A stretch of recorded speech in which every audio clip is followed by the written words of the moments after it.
తెలుగు రాష్ట్రాల్లో కరోనా మహమ్మారి కలవరానికి గురిచేస్తుంది. రోజురోజుకు కరోనా కేసులు నమోదవుతున్నాయి. అనంతపురం జిల్లాలో కొత్తగా 2 కరోనా కేసులు నమోదయ్యాయి. నగరంలో 2కి కరోనా పాజిటివ్ రావడంతో జిల్లా యంత్రాంగం అప్రమత్తమైంది. ప్రజలంతా అప్రమత్తంగా ఉండాలని, తప్పక మాస్కులు ధరించాలని డాక్టర్లు సూచిస్తున్నారు. ఆసుపత్రిలో కోవిడ్ వార్డు ఏర్పాటు చేయడంతో పాటు డాక్టర్లు అన్ని రకాల ముందు జాగ్రత్త చర్యలు చేపడుతున్నారు. వింటర్ సీజన్ కాబట్టి కరోనా వైరస్ విజృంభించే అవకాశాలు ఉన్నాయని, జాగ్రత్త అవసరమని తెలిపారు. భౌతిక దూరం పాటించాలని, శానిటైజర్ వాడాలని డాక్టర్లు చెబుతున్నారు. మహిళలకు ఆర్టీసీ బస్సులో ఉచిత ప్రయాణం ఇప్పుడు ప్రతి రాష్ట్రంలో ట్రెండ్గా మారిపోయింది. మొదట కర్ణాటకలో దీన్ని ఎన్నికల హామీగా కాంగ్రెస్ తెరపైకి తీసుకొచ్చింది. తర్వాత మిగతా రాష్ట్రాలు దాన్ని ఫాలో అవుతున్నాయి. ఇప్పుడు తెలంగాణలో కూడా ఇది అమలవుతోంది. ఇదే హామీ తెలుగుదేశం పార్టీ తన మేనిఫెస్టోలో పెట్టింది. ఈ పథకం అమల్లో ఉన్న రాష్ట్రాల్లో ప్రజల స్పందన చూస్తున్న ఏపీ ప్రభుత్వం ఏపీలో కూడా ఉచిత ప్రయాణం పథకంపై ప్రయత్నాలు ప్రారంభించినట్టు అధికారులు తెలిపారు.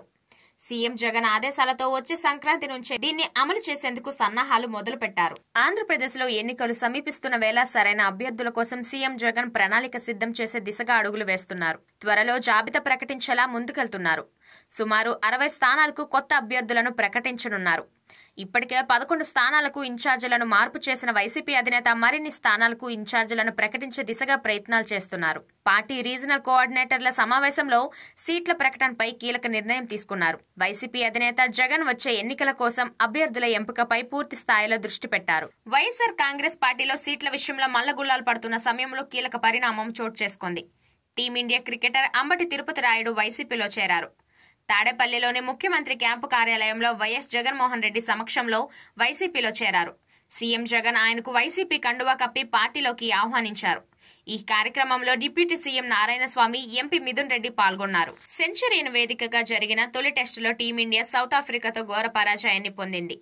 ఇన్నింగ్స్ 32 పరుగుల తేడాతో భారత్పై సఫారీలు గెలుపొందారు. ఈ ఓటమితో దక్షిణాఫ్రికా గడ్డపై టెస్టు సిరీస్ గెలవాలన్న భారత్ కల చెదిరిపోయింది. 163 పరుగుల తొలి ఇన్నింగ్స్ లోటుతో బరిలోకి దిగిన భారత్ రెండో ఇన్నింగ్స్లో కేవలం 131 పరుగులకే కుప్పకూలింది.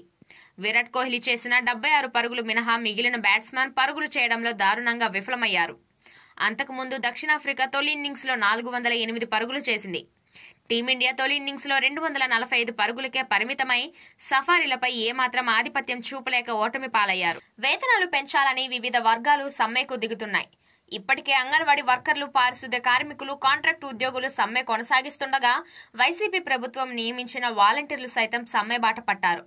అయితే వాలంటీర్లు ఎవరు సమ్మెలో పాల్గొన్నా వారిని విధుల నుంచి తొలగించాలని ప్రభుత్వ ఆదేశాల మేరకు కలెక్టర్లు వాలంటీర్లను విధుల నుంచి తొలగిస్తున్నారు.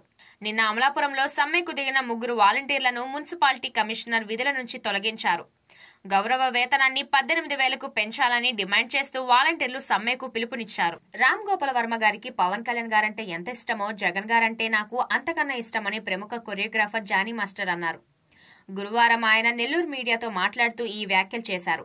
నెల్లూరులో అంగన్వాడీ కార్యకర్తలు చేపట్టిన సమ్మెకు జానీ మాస్టర్ మద్దతు తెలిపారు. అంగన్వాడీ కార్యకర్తల డిమాండ్లో న్యాయముందని, వారి డిమాండ్ను నెరవేర్చాల్సిన బాధ్యత ప్రభుత్వానికి ఉందని, తాను కూడా చిన్నప్పుడు అంగన్వాడీ కేంద్రానికి వెళ్లిన వాడేనని, వారి కష్టం తనకు తెలుసని చెప్పారు. మీరు జనసేనకు సపోర్ట్ చేస్తున్నారా అని జర్నలిస్ట్ అడగగా త్వరలోనే చెప్తానని జానీ మాస్టర్ చెప్పారు. డైరెక్టర్ రామ్ గోపాల్ వర్మ ఎప్పుడూ వివాదాస్పద వ్యాఖ్యలు చేస్తూ రచ్చ చేస్తున్న సంగతి అందరికీ తెలిసిందే. ఆయన తాజాగా తెరకెక్కించిన చిత్రం వ్యూహం. ఆ చిత్రం ప్రీ రిలీజ్ వేడుకలో భాగంగా బర్రెలక్కపై ఆర్జీవీ అనుచిత వ్యాఖ్యలు చేయడంతో ఆమె మహిళా కమిషన్లో ఆర్జీవీపై కేసు వేసింది. వర్మ మాట్లాడుతూ ఊరు పేరు లేని పిల్ల చాలా ఫేమస్ అయిపోయింది. బర్రెలు కాసుకొని బర్రెలక్క అయిందంటూ హేళనగా మాట్లాడిన అంశంపై తెలంగాణ యువత ఆర్జీవీని ఇలా రెచ్చగొట్టే మాటలు మాట్లాడితే తెలంగాణ నుంచి తరిమి కొడతామంటూ హెచ్చరించారు.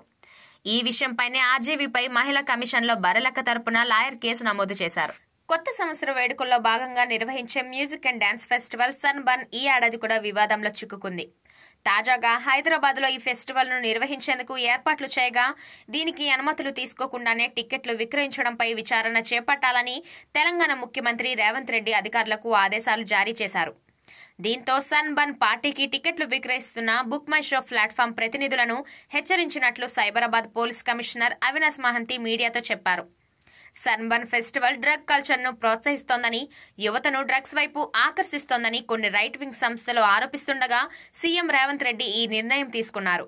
2019లో గోవాలో నిర్వహించిన ఈ మ్యూజిక్ ఫెస్టివల్లో 3 యువకులు మరణించారు. వీరి మృతికి కారణాలు ఇప్పటికీ తెలియలేదని పోలీసులు తెలిపారు.